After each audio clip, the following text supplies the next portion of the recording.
yang wajib untuk kita syukuri. Jemaah sekalian yang dirahmati oleh Allah, kita akan melanjutkan kajian kitab Sahih Al-Bukhari. Masih kita dalam pembahasan kitab Iman. Di sini Imam Al-Bukhari rahimahullah melanjutkan tentang definisi iman dan beliau membawakan dalil dari Al-Quran. Kemudian beliau juga membawakan athar atau perkataan ulama salaf rahimahullah. Tentunya ulama salaf itu kita tahu sahabat tabi'in, tabi'ut tabi'in dan generasi awal yang dapat tazkiyah dari Nabi sallallahu alaihi wasallam. Mereka adalah generasi yang terbaik.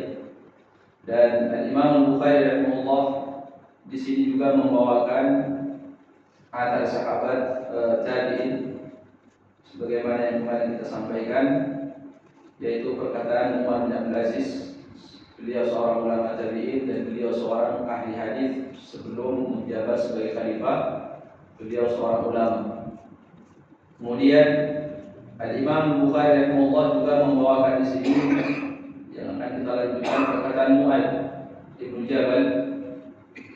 Jamaah sekalian, ketika ulama kita menulis satu kitab, kemudian mereka membawakan perkataan sahabat, perkataan tabi'in, perkataan tabi'ut tabi'in, menandakan bahwa penulis akan menyampaikan kepada kita begitulah ulama salaf kita memahami permasalahan tersebut. Dan kita sangat khawatir apabila memahami agama ini, kemudian hasil pemahaman kita tidak pernah dipahami oleh generasi awal. Karena mereka ini orang yang paling paham, dan mereka ini orang yang paling bertakwa, dan mereka yang paling dalam ilmunya dan bersih hati. Sebagaimana kata Ibnu Mas'ud radhiyallahu anhu. Di sini Mu'adz bin Jabal dibawakan athar beliau oleh Imam Bukhari rahimahullah. Wa qala Mu'adz bin Jabal. Imam Bukhari ketika mengatakan Mu'adz bin Jabal berkata, kita tahu semua nama Mu'adz bin Jabal adalah sahabat Nabi sallallahu alaihi wasallam. Beliau dijadikan utusan di tahun 10 Hijriah akhir sebelum Rasulullah wafat beberapa bulan untuk menjadi dai ke Yaman, mendakwahkan ahli kitab yang ada di sana. Sehingga Mu'adz bin Jabal saat Nabi wafat beliau tidak ada, karena posisinya lagi di Yaman sebagai dai. Dan di situ sebelum Mu'adz bin Jabal radhiyallahu anhu diutus oleh Nabi, diantarlah dia ke pintu gerbang Madinah. Kemudian Rasulullah berpesan, wahai Mu'adz, mungkin nanti setelah kamu balik ke Madinah kamu tidak akan berjumpa lagi dengan saya kecuali kamu hanya mendapatkan kuburan saya. Itu isyarat dari Nabi bahwa itulah akhir pertemuan beliau dengan Mu'adz bin Jabal radhiyallahu anhu. Pada akhirnya Mu'adz pun menangis karena itu terakhir dia akan melihat wajah yang paling tampan di dunia, yaitu wajah baginda Rasulullah sallallahu alaihi wasallam. Mu'adz bin Jabal radhiyallahu anhu mengatakan dan dibawakan oleh Imam Bukhari, wa qala Mu'adz bin Jabal. Imam Bukhari jelas tidak ketemu Mu'adz karena Imam Bukhari hidup di generasi keempat, yaitu di bawahnya lebih muda daripada Imam Ahmad rahimahullah, dan tentunya antara dia dengan Mu'adz butuh 4 orang kurang lebih, atau 3 orang minimal. Itu kalau sanadnya ada. Tapi ditelusuri oleh para ulama rahimahullah bahwa ulama kita dulu bukan sekedar menghafal perkataan orang, tapi sanadnya sampai kepada dia bertanggungjawabkan. Dan Imam Bukhari ketika mengatakan berkata sahabat sebulan, itu artinya ada syaratnya sampai kepada beliau. Tapi karena kitab ini hanya ingin diringkas sama beliau, diringkasan dari beliau. Beliau khawatir kalau semuanya disebut syaratnya nanti tidak ada yang mau baca. Kata beliau, maka pada sama saya khawatir nanti banyak yang bosan karena kepanjangan.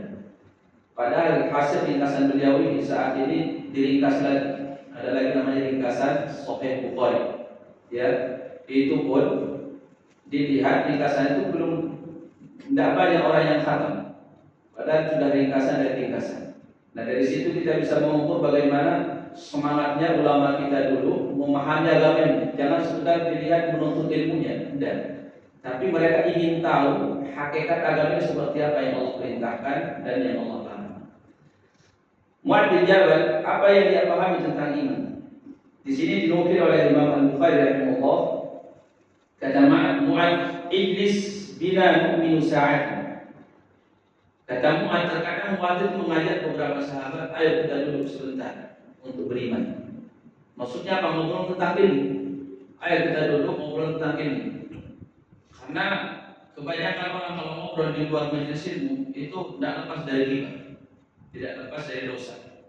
Tapi majelis yang paling mulia, aman dari taman-taman suri, majelis seperti majelis ilmu. Coba perhatikan kalimat Mu'adz bin Jabal radhiyallahu anhu. Iblis binan mu'min sa'atan. Ayo mari kita duduk sesaat untuk beriman.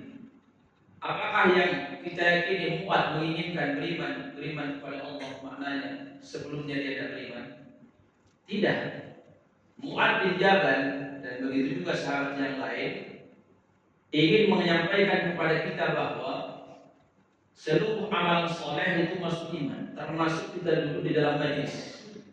Kita duduk ini selama kita duduk di majlis ilmu sekalipun sampai ngantuk-ngantuk, itu dapat amal soleh. Dia dinilai amalan soleh itu masuk daripada definisi iman, masuk daripada definisi iman. Coba saya tanya, ini duduk di majlis ilmu, ini amalan apa? Amalan lisan dia atau amalan hati atau amalan zahir? Amalan zahir. Tidak ada orang duduk dengan hatinya, tidak ada orang duduk dengan lisannya. Semuanya duduk dengan anggota tubuh. Mu'adz bin Jabal, kita duduk sebentar kita beriman, menambah keimanan. Nabi sallallahu alaihi wasallam menyebutkan di hadis yang sahih, "Inna lillahi malaikatan sayyar."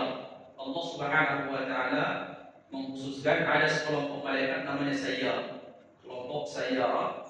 Mereka ini khusus mencari halaqah ilmu. Jadi mereka itu menyebar setiap saat di permukaan bumi. Kemudian mereka mencari di mana ada majlis di situ disampaikan ayat, disampaikan ayat.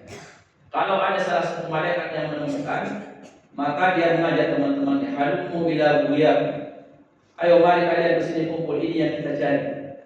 Akhirnya mereka menyampaikan kepada Allah bahwa ada di tengah-tengah mereka itu, ya Allah, orang yang datang bukan untuk ilmu, tujuannya hanya untuk numpang istirahat. Dia tempatan lewat, terus melihat ada perkumpulan, dia numpang istirahat. Apa kata Allah Subhanahu wa taala? Dia pun saya ampuni dosa-dosanya. Bayangkan orang yang sekedar mau duduk aja tidak serius, ya, sekedar duduk di majelis ilmu, tempat mulia, tujuannya bukan untuk sekedar numpang istirahat, kata mereka, sekedar numpang istirahat. Dia pun kena mendapatkan ampunan dari Allah. Maka Allah menyebutkan di ayat kursi itu, "Hum qauman la yasqa jalisuhum." Mereka ini yang duduk di majelis ilmu, siapa aja yang gabung di situ mau duduk aja, sekedar duduk aja di situ. Ya, sekalipun niatnya mungkin sekedar istirahat atau yang lain bukan untuk ilmu, tapi duduk di tempat halaqah ilmu, maka mereka ini, mereka yang duduk di majelis ilmu adalah siapapun yang bergabung tidak akan rugi. Kata Allah Subhanahu wa taala. Jadi Mu'adz bin Jabal memahami yang ini yang tadi disampaikan oleh Imam Bukhari, bahwa amalan zahir seseorang ini itu masuk dalam definisi iman. Masuk dalam definisi iman selama dia dalam kategori amalan saleh, duduk di majelis ilmu. Kemudian beliau melanjutkan lagi perkataan siapa? Abdullah bin Mas'ud, ini sahabat. Ya, tadi juga sahabat, ini sahabat. Al-yaqinu al-iman kulluhu. Keyakinan itu adalah segala keimanan. Keyakinan itu adalah semua keimanan. Keyakinan itu amalan apa? Amalan hati. Salah satu amalan hati adalah keyakinan. Dan keyakinan seorang itu beda-beda. Mungkin saat ini kita yakin dengan agama Islam ini tidak bisa dibedakan. Tapi keyakinan seorang itu mana yang tinggi, mana yang kuat, mana yang rendah, itu akan kelihatan saat ada ujian. Saat ada ujian. Makanya ulama sering menyebutkan indal mihan yaqtadibul umur. Ketika ada ujian, saat itulah akan ketahuan siapa yang kuat keyakinannya dan siapa yang lemah. Tapi saat kita yang dari normal, tidak ada masalah, kemudian semua lancar, itu semua orang kelihatan seakan muslim. Ya, muslim seakan-akan kuat imannya.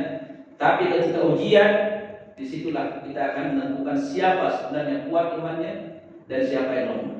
Saat ada ujian. Saat-saat sholat seperti ini, ya mungkin kita sama semua. Tapi sekali lagi, yang ingin disampaikan oleh beliau Imam Bukhari rahimahullah, bahwa keyakinan itu adalah amalan hati. Iman itu mencakup amalan hati seluruhnya, dan keyakinan seorang itu beda-beda tingkatannya. Ada orang yang kuat, ada yang lemah. Orang yang baru masuk Islam banyak dicari mulutnya oleh Nabi SAW dengan apa dicari? Dikasih harta. Ketika Rasulullah SAW hijrah ke Madinah dan banyak orang yang masuk Islam saat itu, terkhusus pada tahun ke-8 Hijriah, ketika kota Makkah dibebaskan menjadi negara Islam, itu banyak orang yang masuk Islam. Ada yang karena takut dengan kaum muslimin karena mereka sudah kuat, ada yang memang murni masuk Islam. Lah mereka yang takut masuk Islam karena takut dengan kaum muslimin, itu Rasulullah tidak tahu siapa yang tahu, karena ini masalahnya amalan hati. Akhirnya mereka dikasih oleh Rasulullah SAW itu apa? Banyak harta. Dikasih banyak harta supaya apa? Supaya mereka yang kuat memegang Islam ini. Begitu Umar bin Khattab jadi khalifah, maka Umar mengatakan seperti ini. Kalau di zaman dulu ada orang yang masuk Islam di zaman Nabi karena dia ingin mengharapkan harta, maka dia dikasih oleh Rasulullah dan Rasulullah tahu siapa orang yang lemah imannya. Kenapa? Berdasarkan wahyu. Tapi sekarang kata Umar bin Khattab tidak ada lagi wahyu. Saya tidak tahu siapa di antara kalian yang lemah imannya dan siapa yang kuat. Maka barang siapa yang masuk Islam karena harta dan dia mau keluar saat tidak dikasih, silakan dia keluar dari agama. Siapa yang sungguh-sungguh mau masuk Islam, maka dia istiqomah. Saya tidak tahu atau dia ada wahyu kali itu, karena wahyu sudah terputus. Saya tidak tahu siapa di antara kalian yang lemah imannya, saya tidak tahu.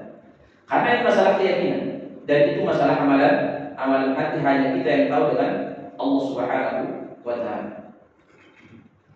Kemudian Ibnu Umar mengatakan, di sini lagi dibawakan riwayat Athar Abdullah bin Umar, la yablughul 'abdu haqiqatan taqwa hatta yada' ma haka fi sadri. Tidak akan sampai seorang hamba kepada hakikat ketakwaan sampai dia meninggalkan segala sesuatu yang membuat hatinya tidak tenang. Kita melakukan sesuatu, tapi kok hati ini antara takut, antara tidak, ada kekhawatiran, kok tidak tenang, itu menandakan ada sesuatu yang bermasalah di perbuatan tersebut, entah itu makanan, entah itu akal atau yang lain sebagainya. Maka Ibnu Umar mengatakan bahwa kalau seorang itu tinggi ketakwaannya kepada Allah Subhanahu wa Ta'ala, ada sesuatu yang membuat hatinya tidak tenang, dia tinggal. Tapi orang yang di bawahnya rendah keimanannya, dia biasa-biasa saja, selama tidak jelas keharamannya, bagi dia biasa-biasa saja. Tapi orang yang kuat imannya, orang yang sudah sampai kepada ketakwaan yang tinggi, kata Ibnu Umar radhiyallahu anhu, itu dia tinggalkan segala sesuatu yang membuat hatinya tidak tenang. Beliau ingin menyampaikan apa? Iman itu masuk semuanya dalam amalan hati, kehati-hatian. Takwa itu kan kehati-hatian. Seorang ulama ketika ditanya apa itu takwa, at-taqwa huwa al-khauf minal jinn, takut kepada Allah, wal amal bitanzil, dan mengamalkan isi Quran dan isi hadis, wal istidad li yaumir rahim, dan mempersiapkan diri untuk perjalanan yang panjang, yaitu bertemu dengan Allah Subhanahu wa Ta'ala. Itulah takwa. Kemudian di sini Imam Bukhari rahimahullah membawakan perkataan Mujahid, syara'a lakum minad din awsaynaka ya Muhammad wa iyyahu dinan wahidan, wa qala Ibnu Abbas syir'atan wa minhajan. Allah Subhanahu wa Ta'ala, kata Mujahid, mensyariatkan kepada nabi-nabi sebelumnya dengan nabi kita itu syariat yang satu. Masalah akidah tidak ada yang berubah, masalah usul tidak ada yang berubah, dan nilai-nilai leluhur yang mulia itu tidak ada yang berubah. Maka ulama menyebutkan, kalau kita ingin mengetahui kualitas sebuah amalan, itu bisa ditinjau dari satu sisi. Di antaranya adalah kalau amalan itu disyariatkan kepada umat sebelum kita dan juga tidak pernah dihapus di nabi-nabi sebelumnya atau di umat-umat setelahnya, tidak pernah dihapus, itu menandakan amalan itu besar di sisi Allah Subhanahu wa Ta'ala. Tapi kalau amalan tersebut hanya disyariatkan di umat Muhammad, tapi umat-umat sebelum kita tidak disyariatkan oleh Allah, itu baik bagi umat Muhammad, tapi tidak bisa mengalahkan derajatnya dengan amalan sebelumnya, yaitu amalan yang disyariatkan kepada seluruh umat atau seluruh nabi yang diutus oleh Allah. Apa diantaranya masalah tauhid. Masalah tauhid itu tidak pernah dirubah oleh Allah dari semenjak Nabi Adam sampai Nabi Nuh sampai Nabi yang terakhir Nabi Muhammad. Kemudian begitu juga masalah kejujuran. Tidak pernah dihapus oleh Allah dibolehkan seorang itu bohong. Ada syariat boleh orang bohong, bahkan dianjurkan tidak ada. Kecuali di akidah orang Syiah, ada taqiyah, dan itu bagian daripada rukun iman bagi mereka. Umat-umat sebelumnya tidak ada. Kemudian di sana ada syariat, yang syariat ini dia tidak disyariatkan oleh Allah kepada umat sebelumnya, disyariatkan pada umat Muhammad Sallallahu Alaihi Wasallam. Dan ini tentu amalan seperti ini banyak, derajatnya tidak akan sama dengan derajat sebelumnya. Salat dan puasa disyariatkan oleh Allah kepada umat sebelum kita, juga disyariatkan kepada kita. Kenapa? Karena posisi puasa dan salat di sisi Allah itu besar. Kemudian di sana ada syariat yang tidak disyariatkan kepada umat sebelum kita. Apa contohnya? Apa contoh syariat yang disyariatkan oleh Allah kepada kita dan disyariatkan kepada umat sebelumnya? Umat sebelum kita ada satu syariat, ini terkait dengan perempuan yang ditinggal wafat oleh suaminya. Kalau perempuan ditinggal wafat oleh suaminya, di syariat kita, syariat Muhammad SAW, apa yang harus dia lakukan? Berapa bulan dia berkabung? Tidak boleh nikah, tidak boleh berdandan, tidak boleh hias. Perempuan yang ditinggal wafat oleh suaminya, berapa dia? Berapa bulan berkabung? Hah? Benar kan ini? Hah? Ini ada namanya iddatul talaq, ada iddatul wafat. Ini kita bicara iddatul wafat, yaitu iddah kewafatan, bukan karena cerai. Kalau karena cerai itu beda. Ini kita bahas masalah perempuan yang wafat, ditinggal wafat oleh suaminya, berapa dia harus berkabung, tidak boleh menerima lamaran, tidak boleh hias, tidak boleh dandan, tidak boleh safar. Sampai selesai masa itu berapa? 40 hari. Cepat sekali. Mau kita meninggal istri saya sudah tinggal wafat 40 hari sudah nikah. Kayaknya tidak tega ya. Andai kan kita hidup kembali, kayaknya tidak dihitung. 4 bulan 10 hari. Ya, 4 bulan 10 hari. Baru boleh nikah istri kita lagi. Kalau kita wafat duluan, seorang istri tinggal masih hidup, maka dia menunggu 4 bulan 10 hari. Tidak boleh dia berdandan, tidak boleh dia hias, tidak boleh menerima lamaran, dan tidak boleh menjadikan seorang dengan janji yang pasti dia mau sama sebulan, tidak boleh. Kenapa? Itu hak suami yang meninggal. Itu 4 bulan 10 hari. Tidak boleh berhias, tidak boleh safar. Ini syariat yang Allah turunkan untuk umat kita. Karena Allah sayang kepada kita ini, umat Muhammad satu kecil-kecil orangnya, dua lemah-lemah, tidak kuat beramal, maka Allah berikan banyak kelebihan. Di antaranya ini, kalau syariat umat sebelum kita di zaman Bani Israel, kalau seorang perempuan ditinggal wafat oleh suaminya, berapa dia harus berkabung? 1 tahun. 1 tahun kata Rasulullah. Orang yang wafat ditinggal wafat oleh suaminya di umat sebelum kita, itu istrinya harus menunggu 4 bulan 1 tahun. Dan itu tidak boleh tinggal di dalam rumah. Itu ditinggal ditaruh ke dalam kandang, seperti kita melihara kambing. Dia ditaruh di dalam kandang di luar rumah, dibuatkan kandang khusus, digembok dari luar, tidak boleh keluar. Dia selama setahun. Tidak mandi, dia buang air di situ, dia makan di situ selama setahun. Tidak mandi, dikasih persis seperti orang yang memelihara kambing, yang dipelihara di dalam kandang. Cuma dikasih makan, dikasih minum dari luar, tidak boleh keluar. Kalau mau buang air di situ dia buang air. Itu 1 tahun bayangkan. Kata Rasulullah, kalau sudah selesai 1 tahun, maka dia dikasih kotoran sapi atau kotoran binatang sebagai isyarat. Kemudian dia ambil kotoran, dia lempar sebagai isyarat bahwa dia sudah melepaskan diri dan berakhir masa kotornya. Dia lempar. Nah, di situ Rasulullah SAW mengabarkan hampir tidak ada satu binatang yang mendekat kecuali mati. Saking baunya. Manusia 1 tahun belum tidak mandi, itu binatang itu hampir mati kata Rasulullah. Hampir tidak ada binatang yang mendekat kecuali mati, saking bau. Jadi kalau kita tanya makhluk yang paling bau itu bukan kambing, bukan hewan, tapi manusia. Manusia itu paling bau hidup sama mati. paling bau. Bangkai yang paling busuk itu bangkai manusia. Yang makhluk yang paling bau itu kalau hidup adalah manusia. Yang mungkin kita kambing, itu buktinya kambing lebih bau daripada kita. Iya, karena kita mandi pakai minyak wangi. Coba kata kambing yang kita tanding, sama-sama tidak mandi 3 bulan. Ya, sama-sama tidak mandi 3 bulan. Siapa yang tidak kuat dan tidak sabar mendekat? Pastikan dia, saya tidak sabar sama kalian. Kalau kalian masih sabar dengan saya, bahkan kalian senang dengan saya. Lihat, itu kambing mendekat. Yang namanya manusia itu kalau tidak mandi itu baunya minta. Kalaupun dia wafat, itu bangkai yang paling bawah bangkai manusia. Makanya ditanam. Ya dikubur sekalipun dia orang kafir tetap harus dikubur. Untuk apa? Untuk menjaga kebersihan lingkungan. Karena manusia paling bawah. Kata ulama rahimahullah, karena manusia ini ada dosanya. Ini dosa kita. Dan itu akan ditampakkan oleh Allah Subhanahu wa taala saat orang tua. Semua malaikat yang ada di langit akan mengetahui jenazah seorang pelaku dosa atau tidak, itu baunya akan tembus ke langit ketujuh. Bau dosa itu.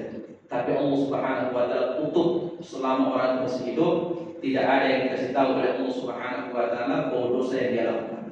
Allah akan tampakkan nanti setelah dicabut nyawanya, dan itu hanya malaikat yang tahu semua. Sebagaimana hadis yang itu salah satu syariat di umat sebelum kita tidak disyariatkan oleh Allah, dirubah syariat. Kemudian syariat sebelum kita ada namanya najis. Di zaman Bani Israel, orang kalau kena najis itu tidak boleh dicuci, harus digunting bekas najis itu. Kalau kena percikan najis itu tidak boleh dicuci, tapi harus digunting. Begitu Rasulullah diutus oleh Allah, dihapus itu, cukup dicuci. Kita bisa bayangkan, baru beli baju baru mahal lagi, kena pipis percikan, harus digunting, kan bolong.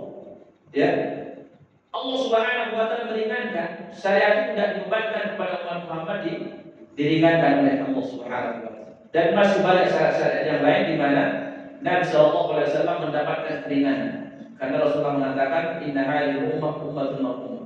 Ini umat yang disayang oleh Allah Subhanahu wa taala, sehingga ahli kitab baik Yahudi dan Nasrani sebenarnya dengki dan iri sama orang beriman umat Muhammad. Apa yang membuat mereka ini? Umat Muhammad ini satu sedikit amalannya, kemudian pendek umurnya, tapi pahalanya insya Allah lebih banyak daripada kita. Nah ini sayangnya banyak umat Islam ini tidak tertarik dengan agamanya, malah ada yang masuk agama Nasrani, ada yang masuk agama Yahudi, ada masuk agama yang lain. Dia tidak tertarik dengan agama. Pada ahli kitab sendiri ditegaskan oleh Nabi, mereka iri.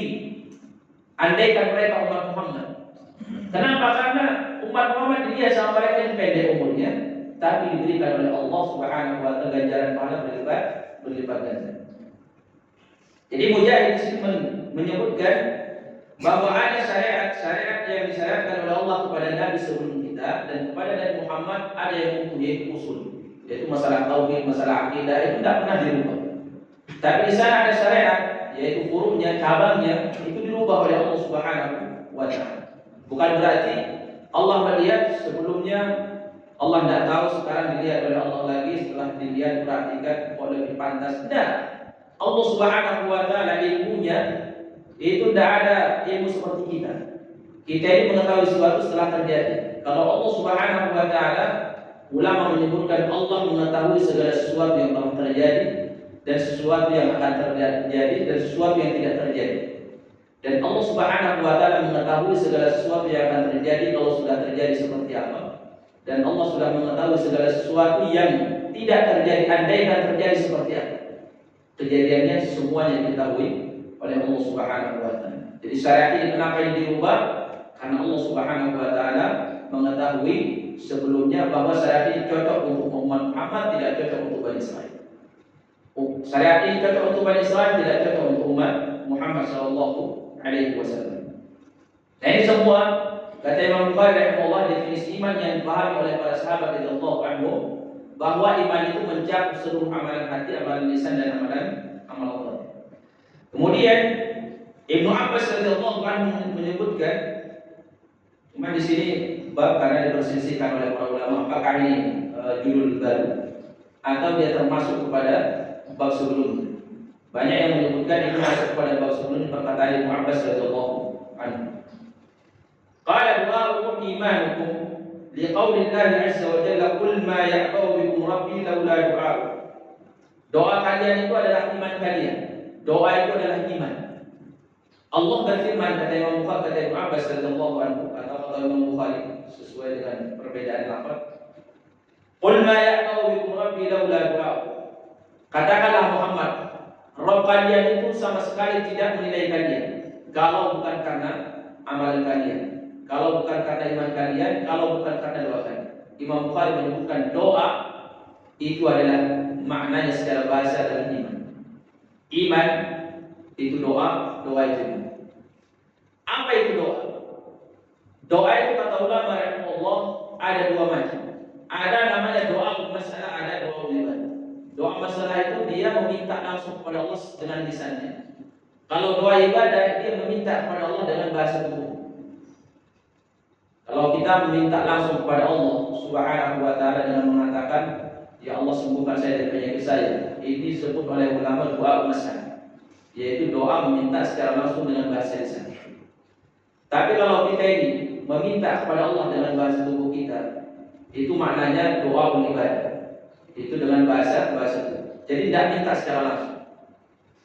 Hakikatnya seluruh amalan saleh yang kita amalkan, ini hakikatnya kita doa, meminta kepada Allah.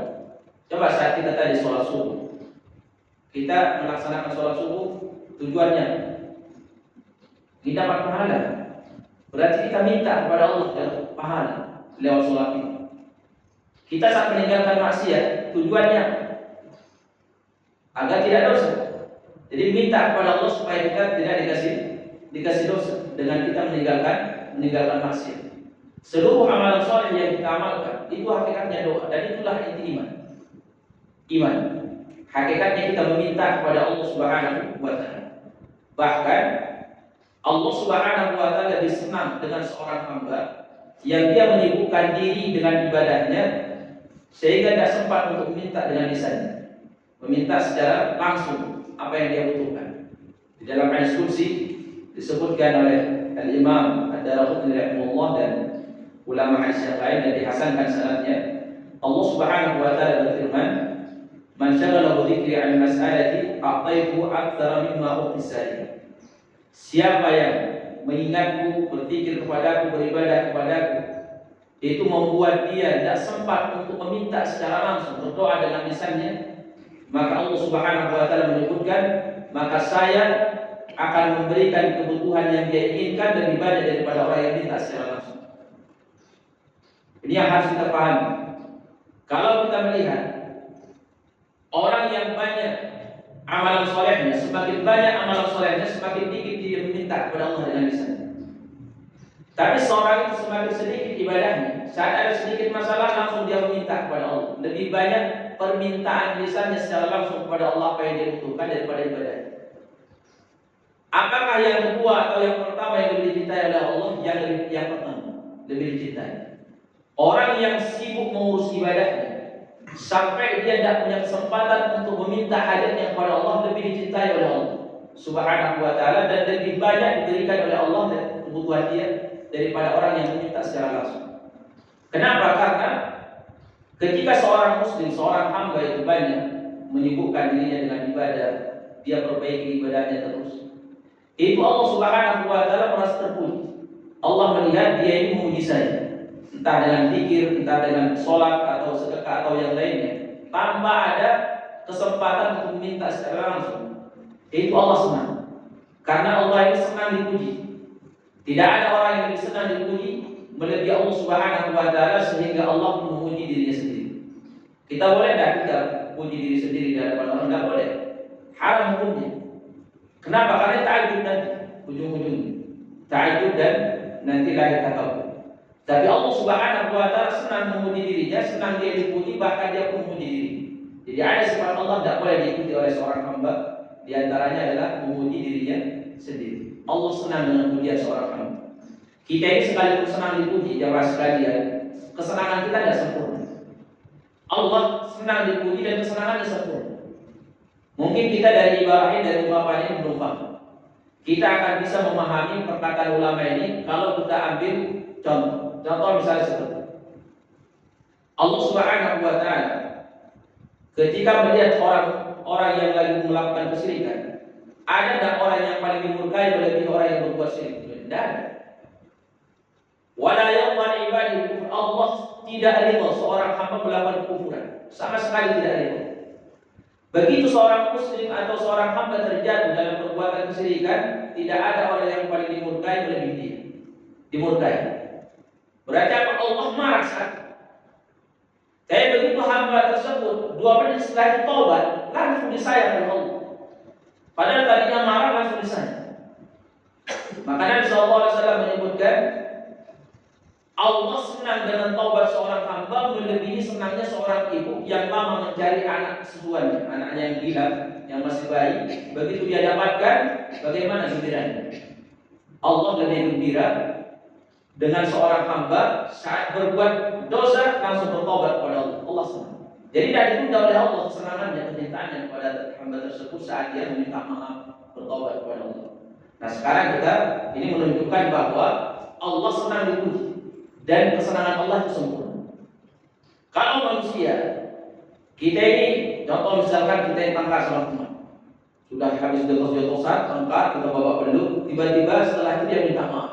Dia puji kita, kamu ini orang yang maaf, ya saya tolong dimaafkan. Kira-kira mau kita memaafkan saat itu juga, saat lagi panas-panasnya kita, lagi emosinya, dia minta maaf.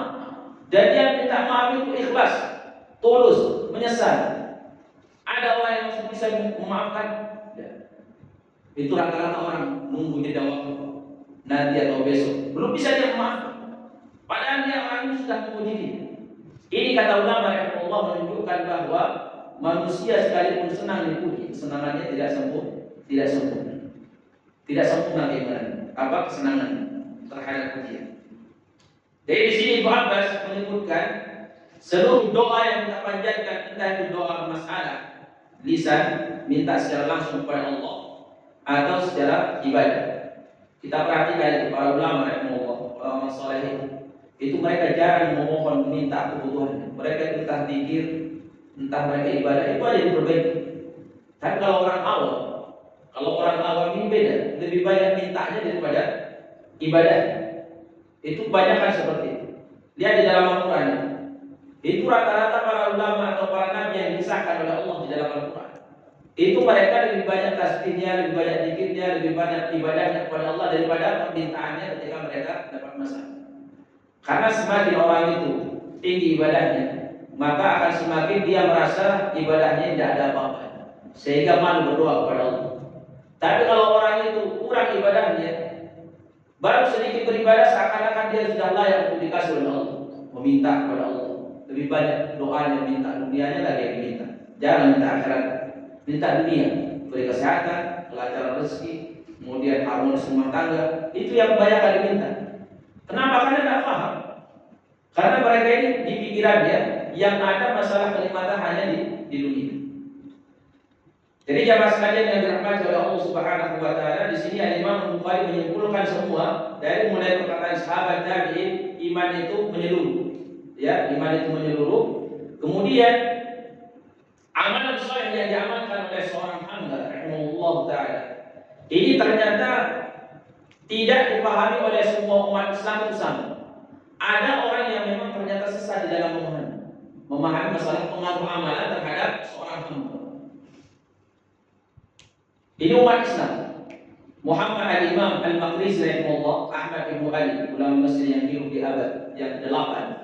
Ya, beliau ini menyimpulkan bahwa orang yang menisbatkan dirinya, kelompok yang menisbatkan dirinya kepada Islam di dalam memahami pengaruh ibadah terhadap seorang hamba dan hubungannya dengan pahala, itu ada 4 kelompok. Kelompok yang pertama menilai bahwa amalan soleh yang diamalkan oleh seorang hamba ini sama sekali tidak ada hubungannya dengan pahala. Ngeri tidak seperti ini? Ngeri. Tidak ada hubungannya sama pahala. Dan seorang hamba seluruh larangan Allah itu tidak ada hubungannya dengan dosa. Jadi kata mereka, kita ini beribadah tidak akan ada pengaruhnya sama hati, ketenangan tidak ada. Kenapa? Karena Allah itu fa'alun lima yurid. Allah itu berbuat sesuai dengan apa yang Dia kehendaki. Kalau Allah menginginkan, tidak ada yang bisa melarang. Allah Subhanahu wa taala kata mereka, semoga kita tidak termasuk. Allah kata mereka, memerintahkan kita sholat bukan berarti sholatnya ada pengaruhnya sama hati kita. Nanti di hari kiamat kita dapat pahala dan masukkan surga. Tidak, kata mereka. Dan kita diperintahkan oleh Allah, dilarang oleh Allah untuk berzina, untuk mencuri, untuk untuk bohong. Itu tidak ada pengaruhnya dengan dosa. Tidak ada hubungannya sama mereka. Kenapa? Karena bagi Allah semata-mata Allah perintahkan, ayo kamu sholat lima waktu. Sekedar karena mau aja Allah. Ya. Begitu juga kita dilarang untuk berzina, karena Allah mau. Andai kata Allah mau, disuruh kita zina. Tidak ada masalah. Kenapa? Tidak ada hubungannya sama hari kiamat. Tidak ada. Lah orang seperti ini, kata beliau, tidak akan merasakan apa nikmatnya ibadah. Kenapa? Karena dia anggap ibadah kayak beban. Ibadah itu semua amal saleh dianggap beban bagi mereka. Kenapa? Karena bagi mereka kamu bermaksiat, kamu beramal saleh, bagi Allah Subhanahu wa taala tidak ada hubungannya dengan pahala dan dosa. Jadi bisa bagi Allah itu ada orang yang menghabiskan umurnya untuk ibadah, hari kiamat dimasukkan ke neraka. Bisa. Ada orang yang menghabiskan umurnya dengan dosa, hari kiamat kalau Allah mau dimasukkan ke surga. Karena itu semata-mata kemauan Allah. Tidak ada pengaruhnya sama pahala, sama kebatilan, tenangan batin, tidak ada. Nah ini mereka ini menyebut sholat di waktu amalan soleh itu tak ada beban. Makanya betulnya tidak setuju apabila ada orang yang menyebut amalan soleh itu beban. Karena kata beliau di dalam Al-Quran, Allah tidak pernah menyebutkan amalan soleh itu beban. Allah menyebutkan beban itu dalam konteks apa? Fisiyah nafi. Di dalam penafian, la yukallifullah, Allah tidak membebani. La yukallifullah nafsan. Tidak pernah Allah mengatakan Allah membebani sholat kepada hambanya. Karena ini amalan sholat bukan beban sama sekali. Ini kata ulama kebutuhan kita. Ini kebutuhan. Jadi tidak boleh seorang menganggap amalan sholat itu beban. Sekalipun mungkin di awalnya dia harus berlatih gimana. Tapi tidak boleh dianggap beban. Ini kebutuhan. Yang namanya kebutuhan itu beda. Kalau seorang menilai sesuatu sebuah kebutuhan dengan sebuah kewajiban, itu beda. Kita ini mencari nafkah kebutuhan, mungkin dari satu sisi kita lebih fokus kepada kebutuhan, sehingga kita kuras tenaga kita untuk mendapatkan, karena kita butuh. Begitu juga kalau amalan soleh ini kita anggap sebuah kebutuhan dan memang sebuah kebutuhan dan wajib kita anggap sebuah kebutuhan bukan beban, maka kita akan berusaha untuk senantiasa beramal soleh. Ada orang yang kebalikannya. Ini pendapat yang pertama Jabariyah mereka. Kemudian yang kedua, ini ada kelompok mengaku muslim, menisbatkan diri Islam. Mereka mengatakan bahwa kita dikasih pahala oleh Allah itu karena semata-mata sebagai imbalan dari amalan kita. Dan kita masuk surga itu karena amalan kita, balasan amalan kita. Allah sama sekali tidak pernah memberikan lebih daripada apa yang kita amalkan. Jadi tidak ada rahmat Allah, kasih sayang Allah kepada kita. Tidak. Kita ini nanti masuk surga semata-mata karena amalan kita. Bahkan mereka mengatakan tidak boleh bagi Allah memberikan pahala lebih daripada amalan yang diamalkan oleh seorang hamba. Seorang hamba beramal satu kali, jadi dia kasih satu pahala. Tidak boleh lebih. Karena kalau Allah memberi lebih, itu menandakan Allah mau menghinakan hamba itu. Bagaimana itu cara pandangnya? Kata mereka, karena kalau Allah memberikan pahala dua, sementara hamba itu beramal satu, nanti Allah Subhanahu wa taala lebih banyak pemberiannya. Ini kalau hitungan dunia, siapa yang lebih banyak pemberiannya, maka yang sedikit itu dihina jatuh. Kita kalau banyak mendapatkan pemberian dari orang, merasa jatuh dan martabat jatuh kita di bawah. Makanya ulama sering mengatakan, ihtad ila man syi'ta takun asiro. Silakan kamu butuh kepada siapa saja, kamu jadi akan jadi tawanan. Jadi pemberian itu semakin banyak pemberian yang diberikan oleh seorang kepada kita, maka kita akan merasa di bawah. Lain mereka memahami amalan seperti itu. Allah tidak boleh memberikan pahala kepada seorang hamba itu melebihi daripada amalan yang dia amalkan. Kalau dia beramal satu dikasih pahala. Kita masuk surga ini bukan dengan rahmat Allah. Kita masuk surga karena amalan kita. Kata mereka sama seperti jual beli. Kamu beli motor, saya punya duit. Kamu jangan merasa lebih daripada saya. Karena tidak ada pemberian kamu sama saya. Saya dapat motor kamu karena saya balas dengan apa? Dengan uang. Dan itu seimbang. Kecuali kamu motornya bagus, harganya 1 juta, saya kasih kamu uang 1.000, saya dapat motor, baru kamu merasa lebih dari saya. Nah mereka itu memandang Allah kasih pahala kepada seorang hamba karena amalan mereka itu dianggap seperti orang jual beli di dunia. Sama sekali tidak ada rahmat Allah Subhanahu wa taala. Padahal kata ulama rahimahullah taala, kita ini sholat yang kita amalkan seluruh amalan soleh. Kalau Allah perlihatkan pahalanya, kita malu dengan amalan kita. Kita malu. Ibarat kita ini membeli sesuatu yang mahal dengan modal yang sangat kurang. Contoh misalkan kita ini beli beras 1 karung, cuma bawa uang 50.000, tapi dikasih sama dia 1 karung atau 2 karung. Malu tidak kita saja? Malu. Kenapa? Karena hanya dengan uang 50, modal 50, dikasih 2 karung beras. Padahal 2 karung beras ini mungkin harganya sampai 1 juta. Kita cuma 50.000. Malu kita. Maka ulama rahimahullah taala menyebutkan, andaikan Allah perlihatkan kepada kita pahala sedekah kita, maka kita akan malu bersedekah dengan nominal yang kita sedekah. Karena besar pahalanya di sisi Allah Subhanahu wa taala. Dengarkan sabda Nabi sallallahu alaihi wasallam, "Al-fajr khairun min ad-dunya wa ma 'alaiha." 2 rakaat sebelum subuh kita laksanakan lebih baik daripada dunia dan sisi. Lebih baik daripada dunia dan sisi. Itu baru 2 rakaat sebelum subuh. Belum lagi sholat subuh. Andaikan Allah tampakkan, tidak akan ada yang berbuat dosa. Bahkan kalau seorang melihat amalan solehnya bagaimana pahalanya dikasih oleh Allah, maka dia akan menambahkan terus amalan soleh, tidak akan bosan. Malu kepada Allah Subhanahu wa taala. Artinya apa? Artinya pahala yang diberikan oleh Allah kepada amalan seorang hamba itu bukan seperti orang jual beli seimbang harganya, nilainya. Tidak. Allah Subhanahu wa taala menjadikan amalan soleh itu bukan balasan daripada pahala yang dikasih oleh Allah, tapi sekedar syarat. Sekedar syarat untuk mendapatkan pahala, untuk masuk surga. Pahala tidak seimbang dengan amalan kita. Amalan kita ini nilainya kecil, sementara pahala itu besar nilainya. Jadi kalau Allah memberikan pahala kepada satu amalan seorang hamba, itu hakikatnya sebenarnya amalan yang diamalkan sekedar syarat. Ibarat misalkan Pak Lurah mau bagi sembako, ya dah. Ya kepada masyarakat yang nanti dapat kupon untuk dapat bantuan sembako, silahkan syaratnya fotokopi KTP saja. Syarat. Hanya mereka datang bawa fotokopi KTP. Sementara yang dikasih sembako ini berapa nominalnya? Nilainya misalkan 50 kilo. Sekarang 50 berapa ribu? Fotokopi KTP ini kalau ini diuangkan berapa? Paling 500 rupiah. Ya. Sama tidak nilainya? Tidak sama. Tapi kata Pak Lurah, siapa yang tidak bawa fotokopi KTP, dia akan saya kasih. Yang bawa saya kasih. Sekalipun nilainya ini sebenarnya murah sekali. Begitulah amalan kita, kata ulama. Allah menjadikan amalan soleh ini bukan sekedar untuk apa? Timbal balik dari pahala yang disediakan. Ini sekedar syarat. Amalan soleh kita ini kecil di hadapan Allah.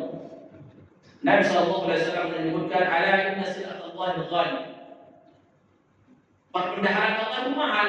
Barang Allah yang Allah sediakan untuk kamu beriman itu mahal, yaitu surga. Tidak bisa dibeli. Tidak bisa dibeli dengan amalan soleh kita. Amalan soleh kita dijadikan apa? Sekedar syarat. Syarat untuk kita mendapatkan rahmat Allah, yaitu bisa masuk surga. Tapi orang Qadariyah, kalau tadi sebelum Jabariyah, ini Qadariyah tidak. Mereka memahami bahwa kita masuk surga itu benar-benar murni karena sebagai apa? Hasil dari pahala kita, dari amalan kita waktu di dunia. Tidak ada Allah memberikan lebih kepada kita, dan tidak boleh bagi Allah memberikan lebih. Ya, satu-satu supaya kita sama dengan Allah. Tidak ada hutang budi. Nah ini orang Qadariyah. Jangan sampai kita terjebak kepada yang kedua ini. Yang pertama sesat, yang kedua sesat. Kemudian kelompok yang ketiga. Ini waktunya habis ya. Baik, kita coba sampai ke sini. Pada Imam Zuhri rahimahullah, yang talab majlis kaya di syaitan nasib. Imam Zuhri kalau majlis ilmu panjangan sekalipun ilmu, maka setan membawa bagian terakhir, yaitu naruh paku di tempat duduk. Akhirnya goyang. Kalau sudah goyang, sekalipun tadinya tenang, kalau sudah goyang itu berarti apa? Setan sudah bawa paku di tempat duduk. Ya tidak kelihatan paku, ya, karena paku setan. Kalau kelihatan namanya paku manusia. Baik teman sekalian yang dirahmati Allah, semoga antum bisa memahami apa yang saya sampaikan dan semoga kita terhindar dari pemahaman-pemahaman yang sesat, termasuk pemahaman qadariyah dan jabariyah tadi, sehingga kita tidak bisa merasakan nikmat ibadah. Jadi mungkin kalau selama ini kita ibadah kok tidak terasa nikmat, mungkin cara memahami ibadah ini pengaruhnya dengan hati kita itu salah. Mungkin kita terjatuh kepada pemahaman jabariyah yang mengatakan bahwa amal soleh ini adalah beban. Kalau orang sudah menganggap beban, kata Al-Maqrizi rahimahullah, orang yang menganggap amal soleh ini beban, maka sama sekali tidak akan merasakan nikmat ibadah. Karena dia merasakannya, dia memang beban, bukan dengan rasa cinta dan rasa kebutuhan. Nah, semoga amal soleh yang kita amalkan ini benar-benar kita pahami sebagai sebuah kebutuhan dan penuh dengan rasa cinta, sehingga kita merasakan nikmatnya ibadah kepada Allah Subhanahu wa Ta'ala. Baik, mungkin saya bukan tanya jawab, kalau ada pertanyaan satu dua pertanyaan. Apa? Ya. Ada yang lain? Langsung ya, Pak? Langsung saja. Assalamualaikum warahmatullahi wabarakatuh. Saya mulai dari masalah apa tadi? Amal ya, doa. Ya, saya berpendapat sesuai dengan apa yang terakhir saya dapat. Puncaknya doa itu adalah bersyukur. Jadi betul tadi juga tidak usah berdoa, begitu, tapi bekerjalah dengan melaksanakan apa-apa yang diberikan Allah kepada kita. Saya baca ini ya, ada masalah itu di Al-Quran bahwa bersyukurlah kepadaku maka akan kutambahkan nikmatku. Berarti itu saja kita. Awalnya jangan tambahkan, kita sudah diberi nikmat oleh Allah. Dan dengan bersyukur otomatis akan ditambah. Jadi tanpa kita minta-minta itu, ya Allah akan langsung tambahkan. Nah, kemudian itu mengenai tadi iman. Saya cari ya apa itu makna daripada iman. Ya, bulan lalu saya berpikir, saya merenung iman itu apa. Dan saya dapatkan bahwa ini pendapat saya ya. Iman adalah kepercayaan, keyakinan kepada Allah tanpa ragu yang penuh bersab ke dalam hati, dibenarkan oleh pikiran, kemudian itu sehingga memberikan pengaruh bagi pandangan dan bagi pandangan itu tingkah laku dan perbuatan yang baik yang dilakukan dalam kehidupan sehari-hari. Istilahnya begini, kalau iman itu memang iman itu amalan hati, tapi juga amalan perbuatan fisik di dua-duanya, dan itu dibenarkan oleh pikiran kita, logika kita. Nah, jadi semua yang kita lakukan perbuatan baik itu termasuk iman ya, sama seperti tadi. Dan juga kan ada hadisnya bahwa iman itu cabangnya ada 70 atau 60 sampai 70. Tapi saya pelajari bahwa sebenarnya bukan cabang kalau kita bahwa perbuatan-perbuatan yang menunjukkan bahwa kita itu beriman cukup banyak. Dan pelajaran lebih dari itu. Demikian Pak Ustaz mohon apa namanya kejelasan. Baik. Insyaallah terkait dengan doa puncaknya syukur. Puncaknya doa itu adalah syukur. Puncaknya doa itu adalah syukur. Kalau kita merujuk kepada dalil, tidak kita temukan dalam Al-Quran atau dalam hadis itu tidak ada. Sehingga kita tidak mau meyakini hal tersebut karena tidak ada dalilnya. Karena kita ini beragama di atas dalil. Karena kalau kita ini beragama pakai akal aja ya, ngapain diturunkan Al-Quran? Kemudian memahami ayat itu tidak ada ayat yang satu dengan ayat yang lainnya bertabrakan, tidak mungkin. Makanya Allah menyebutkan andaikan Al-Quran ini bukan turun dari Allah, kalian akan mendapatkan perselisihan yang sangat banyak. Tapi kenapa Al-Quran ini terkadang dipahami salah, berbeda, bertentangan dengan ayat yang lain. Sebenarnya bukan ayatnya yang salah, tapi kita memahaminya terbatas, belum sampai ini. Sehingga ulama memahami seperti ini. Kalau Islam ini tidak dipahami secara utuh, maka Islam ini ibarat kata ulama seperti ada 10 orang buta semua, kemudian mereka suruh menilai onta. Ada onta depan mereka, sehingga 10 orang buta ini sama-sama megang ke onta. Ada yang megang telinganya, ada yang megang ke hidung, ke mulutnya, ada yang megang kakinya, ada yang ke ekornya, ada yang ke perutnya. Ketika mereka ditanya satu-satu, kalau onta itu seperti apa bentuknya menurut kamu? Nah, bagi yang mereka yang si buta yang kepegang ke kakinya, dia bilang seperti tiang. Padahal kan mungkin seperti tiang. Kenapa? Karena dia megang onta itu lagi buta, dia tidak bisa melihat, cuma kepegang ke kakinya. Jadi dia tahunya onta itu seperti tiang. Yang satunya ditanya Islam seperti apa? Seperti tali, karena dia pegangnya ke ekor. Nah, seperti itulah kata ulama ilmu. Jadi Al-Quran itu tidak boleh dipahami sekedar satu ayat itu, sampai semuanya itu apa, kita gabungkan semua ayatnya supaya kita tidak salah memahami. Ya, jadi doa puncaknya adalah syukur. Secara dalil tidak ada. Jadi kita tidak perlu berdoa, cukup bersyukur. Itu juga salah. Kenapa? Karena Allah merintahkan dalam Al-Quran, "Lillahi al-asmaul husna fad'uhu biha." Allah memiliki nama-nama yang baik, maka berdoalah kamu dengan menggunakan nama, tawassul dengan nama-nama itu. Itu Al-Quran. Allah yang mengatakan. Allah juga yang mengatakan, "La in syakartum la azidannakum." Kalau kalian bersyukur akan saya tambah. Allah juga yang mengatakan, "Walillahi al-asmaul husna fad'uhu biha." Allah punya nama-nama yang baik, silakan kalian tawassul dengan nama-nama itu. Berdoa kepada Allah, silakan berdoa. Ini kan dari satu zat.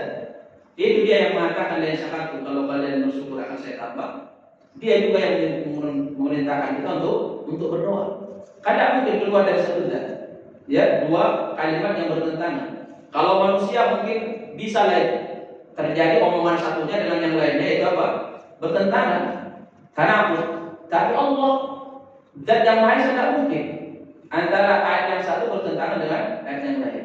Jadi apa tugas kita? Kita harus menuduh akal kita. Makanya seorang sahabat mengatakan seperti ittahimu anfusakum.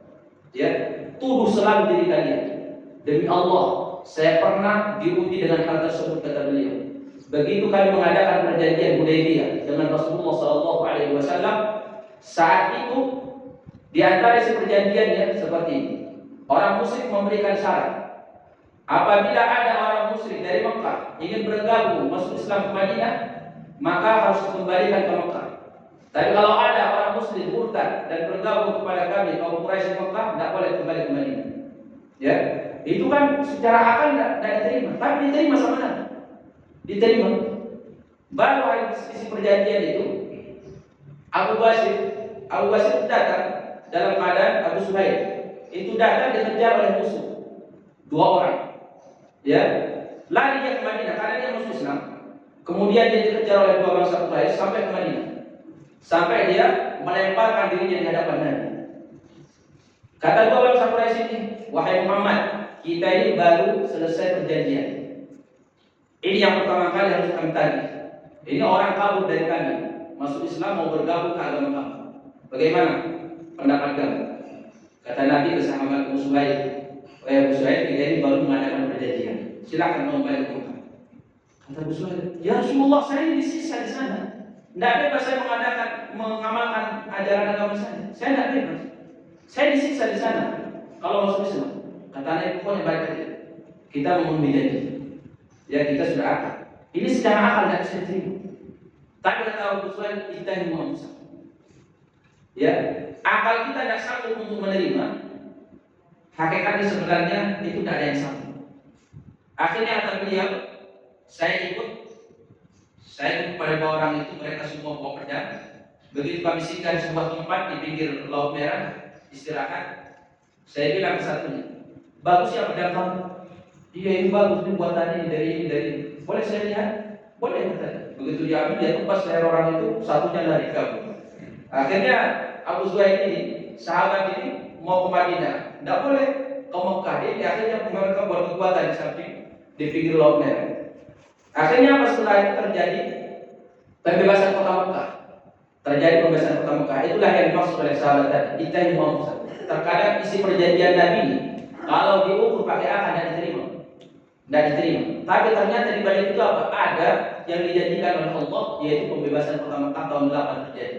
Setelah perjanjian Hudaybiyah tahun ke-6 diadakan dengan secara kasat mata akal sehat itu tidak mau menerima. Coba bayangkan kalau ada orang Muslim masuk Islam mau bergabung ke Madinah harus dikembalikan ke Mekah. Kalau ada umat Muhammad sahabat yang murtad lari ke Mekah tidak boleh dikembalikan ke Madinah. Itu tidak adil. Tapi sahabat ini mereka mengasami nyawa apa yang ditetapkan oleh Nabi itu yang terbaik. Padahal akal mereka tidak terima. Akal mereka tidak terima. Makanya sering mereka mengatakan anfusakum. Kalau ada ayat kok kalian secara akal tidak terima, ketahuilah sesungguhnya akal kalian yang berdosa. Ya, itu yang bisa saya sampaikan untuk jawaban yang pertama. Untuk yang kedua, tadi terkait masalah iman. Iya, secara bahasa iman itu memang keyakinan. Secara bahasa keyakinan dan keyakinan ini amalkan. Tapi sudah datang syariat. Syariat agama kita sudah datang melebarkan makna daripada iman. Apa itu iman? Mencakup lisan, amal zahir dan amal hati. Sehingga kalau istilah syar'i sudah ada, maka tidak boleh orang itu berpegang dengan istilah bahasa. Itu tidak boleh lagi. Jadi ketika Allah mengatakan wa aqimus shalah, jadikanlah salat. Berarti salat yang seperti apa yang dimaksud? Salat secara bahasa bukan doa. Apakah cukup seorang untuk berdoa? Tidak. Kenapa? Karena salat ini sudah diterapkan oleh Nabi SAW, didefinisikan dengan bahasa tubuh. Kata Rasulullah, "Shallu kama ra'aitumuni usalli." Salatlah kalian sebagaimana kalian melihat aku salat. Salat secara bahasa doa. Kalau ini kita berpegang kepada makna bahasanya, tiba waktu zuhur tinggal ya Allah bacakan rezeki saya selesai salat. Ya, tiba waktu asar ya Allah sembuhkan saya dari penyakit saya selesai. Dan dia secara bahasa masuk salat. Tapi ternyata salat yang diperintahkan bukan salat secara bahasa, tapi salat secara syar'i, yaitu diawali oleh takbir, diakhiri oleh salam dengan gerakan tertentu dan bacaan tertentu. Tidak boleh orang sembarangan mengeluarkan bacaan-bacaan di luar salat. Seperti itu iman sama. Iman secara bahasa dia keyakinan, tapi secara syar'i dia meliputi seluruh tiga tadi. Ya, amal zahir, amal lisan sama amalan anggota tubuh. Seperti itu Pak ya. Saya tidak tahu apakah saya bisa menangkap inti yang ditanyakan oleh Bapak dari pertanyaan kedua atau tidak. Saya mohon maaf. Yang pertama itu pemikiran saya. Jadi kan kita itu maksudnya kan jangan hanya meminta saja, tapi berbuatlah seperti itu. Kalau Anda ingin dapat berbuatnya, maka Anda harus berbagi. Itu namanya bersyukur. Nah, kalau Anda membahagiakan orang, maka Allah pun akan memberikan kebahagiaan kepada aku. Ini kalau menurut saya makna daripada itu. Ya boleh kita berdoa, tapi jangan hanya berdoa dengan asal begitu. Tapi ya kita secara syar'i dalam fisik itu syukur kita dulu. Nanti otomatis Allah akan memberikan itu dari makna yang saya maksud dari ayat Allah tadi. Berarti yang merasa iman tadi itu memang nanti iman itu luas artinya. Setiap perbuatan baik yang kita lakukan dengan atas nama Allah itu adalah iman. Betul.